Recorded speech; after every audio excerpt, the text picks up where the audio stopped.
黑海舰队再受重创，新切尔卡斯克号被乌命中，俄军15套洲际导弹整装待发。西班牙进入新一轮军备竞赛，36架 F-15EX 将永久驻扎日本加手纳基地。日本双管齐下，5代机搭配无人机系统共同开发。伊朗国产导弹面世，最远可达1000公里。事情不少，咱们一个一个来看。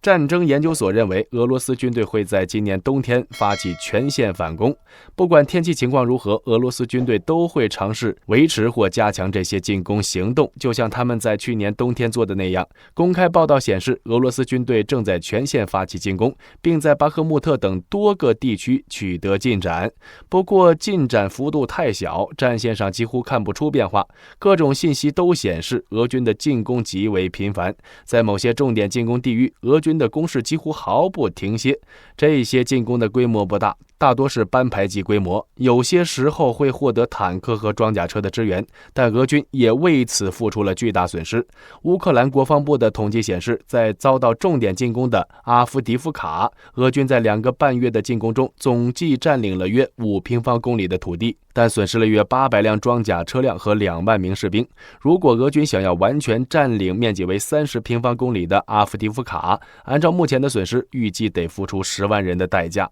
在阿夫迪夫卡，俄乌两军的人数战损比为10:1，也就是说，乌军每倒下1人，俄军就得倒下10人。同样遭到俄军猛烈进攻的，还有乌军在第聂伯河左岸赫尔松地区建立的桥头堡。过去1周，俄军在空中支援下对乌军发动了上百次装甲突击，但在右岸乌军的火炮、无人机和海马斯火箭炮打击下，这些突击行动均以失败告终。值得注意的是，俄空军在上一周的损失巨大，不但自己打下了自己人的飞机，还在1天内损失了3架苏34。而就在25日，俄军又接连损失了2架苏34，一度让俄空军不敢再出动。由于没有了俄空军给予的巨大压力，乌军在左岸的活动开始加快速度，他们使用快艇向左岸补充以及轮换人员，这也是克林基地地区乌军能够发起进攻的主要原因。不过，鉴于乌军在左岸缺乏重武器，想要进一步扩大控制区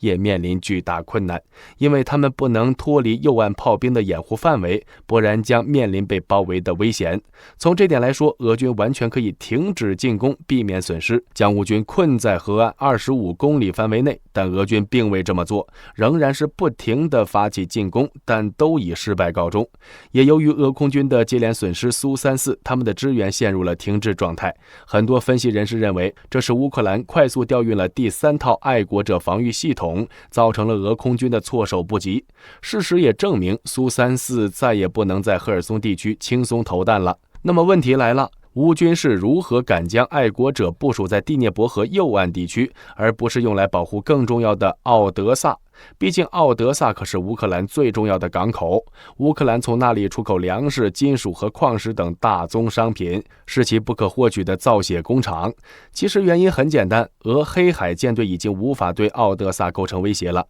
不仅无法威胁乌克兰开辟的黑海航道，甚至都已经不再对乌发起远程精确打击了。乌克兰媒体称，乌国防部发布的数据显示，截至12月23日8时，在黑海和亚速海都已经不再有俄罗斯军舰，他们已经通过运河等离开了黑海和亚速海。目前仅在地中还有4艘俄罗斯军舰，其中2艘军舰具备齐射16枚口径巡航导弹的能力，但却不能向乌克兰发射导弹，因为这会侵犯其他国家领空。但这还没完，乌克兰真理报12月26日报道，乌克兰空军在凌晨对克里米亚的费奥多西亚地区发动空中打击。俄罗斯媒体播放的画面显示，遇袭港口地区发生了威力巨大的爆炸，现场一片火光。随后，乌空军司令尼古拉·奥列修克表示，乌军在26日对克里米亚的袭击中炸毁了俄军新切尔卡斯克号登陆舰。俄军舰队规模越来越小，感谢乌飞行员和所有相关人员的细致工作，黑海舰队在进一步缩小，并且基本脱离了黑海区域的控制。据俄罗斯卫星社12月19日报道，俄罗斯总统普京表示，到今年年底，俄战略火箭兵将接收15套亚尔斯洲际导弹和先锋高超音速导弹的发射装置。俄国防部长绍伊古在这次会议上表示，2023年，俄军为接装萨尔马特洲际导弹、先锋高超音速导弹和亚尔斯洲际导弹，共修建592个高科技配套设施。同时，他还要求加快建设海燕无限射程战略核动力巡航导弹和波塞冬核动力无人潜航器用基础设施。来看新的一年，俄罗斯加快准备了更多核打击设施的进度，怪不得欧洲各国也都加强了反导设施的建设。据法新社巴黎12月20日报道，空中客车公司宣布将在西班牙生产16架空客 C295 预警机，西班牙国防部将为此花费16.95亿欧元。空客防务和空间业务总监麦克·舍尔霍恩表示，他们会在塞尔维亚的空客防务和空间公司工厂组装完成。这些预警机主要加强了海军和空军的反潜手段，以及在监视、侦察和搜救方面的能力。看起来更多的是防御性方面的提升。按海上巡逻机设计的空客 C295 预警机将配备特殊装备，以执行反潜和反舰、情报搜集、空中监视和侦察等任务。当然，它还可以运送鱼雷等武器装备，就是预警机当运输机属实有点奢侈。此外，空客295预警机还可以执行一些海上和陆地的行动，例如一些跨国际的违法行为，以及国内或国际上的搜救行动。看来都是西班牙国内民生问题，和前段时间葡萄牙研发的航母有点类似，虽然功能不同，但都是为了科考与维护国民生活做的投入。据西班牙国家报12月23日报道，伴随着中东地区的公开冲突，全球不稳定局势日益加剧，引发了一场新的军备竞赛。西班牙也没有置身事外。报道称，俄乌冲突爆发之年，西班牙军工出口了价值40.913亿欧元的产品，比2021年增长24.3%。这一出口额为历史第二高，仅次于2017年的43.467亿欧元。2023年上半年的增长速度更快，比上年同期增长35.5%。军用飞机去年的销售额占西班牙国防出口的62.9%，今年上半年则占到了52.9%。这是提交给国会的2022年全年和2023年上半年国防和两用物项出口报告所呈现的。1年半的时间里，西班牙政府已批准向乌克兰出售价值5.158亿欧元的武器，截止7月，其中1.34亿已交付。2022年，沙特阿拉伯为西班牙军工的最大客户，进口额达8.533亿欧元，占总额的21%。今年上半年，它是仅次于法国的第二大买家，进口额为2.794亿，占总额的15.9%。可以说，俄乌战争不但没有去军事化，乌克兰反而助长了新一轮军备竞赛的速度。据路透社12月19日报道，丹麦首相梅特·弗雷泽里克森称，丹麦与美国达成了一项防务协议，将允许美国军人和军事装备部署在丹麦的土地上。这项为期10年的协议是在美国本月与芬兰和瑞典签署类似协议后宣布的又一美军进驻消息。这项协议是丹麦和美国去年2月开始谈判的，可以说经过了深思熟虑。协议于上周签署完成，将在必要的立法大约1年后获得通过后生效。咱们结合芬兰18日与美国签署的防务合作协议，与瑞典在12月早些时候签署了类似协议，以及2021年挪威与美国签署的类似协议来看，北欧国家基本都很亲美。可这些并非美国人在推动，而是俄罗斯加快了军备武装，让他周围的国家感到了恐惧形成的反击反应。日本新闻杂志日经亚洲12月20日报道称，五角大楼计划在加首纳永久部署36架 F-15EX 战斗机。据说这一消息的来源是未透露姓名的国会消息来源。原本该基地驻扎着美国空军的48架 F-15CD 已经于去年10月决定退役，这些工作了40年的鹰，而且今年的4月时，美日还在加首纳空军基地举行了鹰落日庆典，纪念这些 F-15的服务结束。但该基地没有常驻战机，被美军视为是防御空白区域，空军开始向加首纳派遣 F-35或 F-22作为轮换部队。直到此次长期计划的制定，美空军将向加首纳基地派遣常驻了36架 F-15EX， 虽然数量减少了 25%， 但战斗力却比原先的 F-15强大了不少。新版 F-15不仅拥有更强大的航空电子套件、电子战能力和扩展的武器运载能力，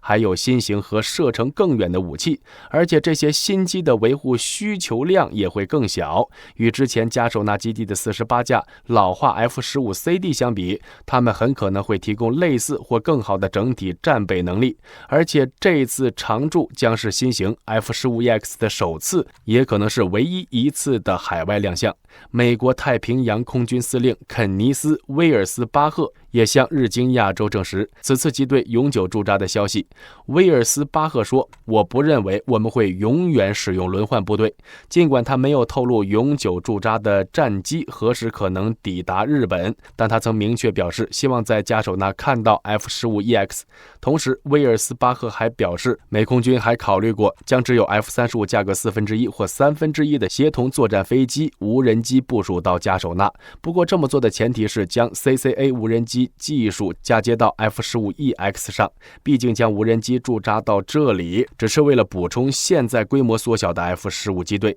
其实 EX 的2人驾驶舱、广域显示器、网络轻松适应性和远距离使其成为了实用中程僚机的理想选择。当然 CCA 也有可能驻扎在加首纳以外的地点，但随后与冲绳 F-15EX 机队密切配合，不过这都要等到 CCA 技术成熟的2030年左右了。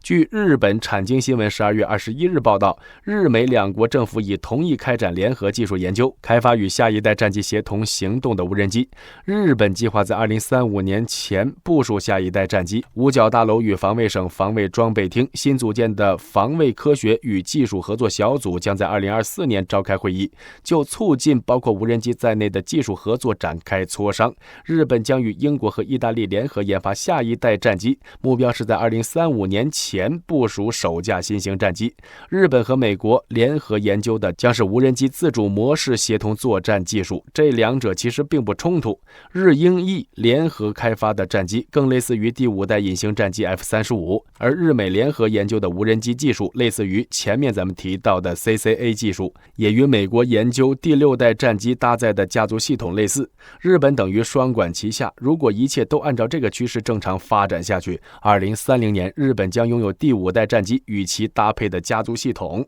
而拥有了协同作战系统可能会完全改写游戏规则。日美双方都认为，通过发挥各自的技术优势，将有助于研发出能够确保空中优势的装备。可以说，日本在这项目的开发上占尽了优势。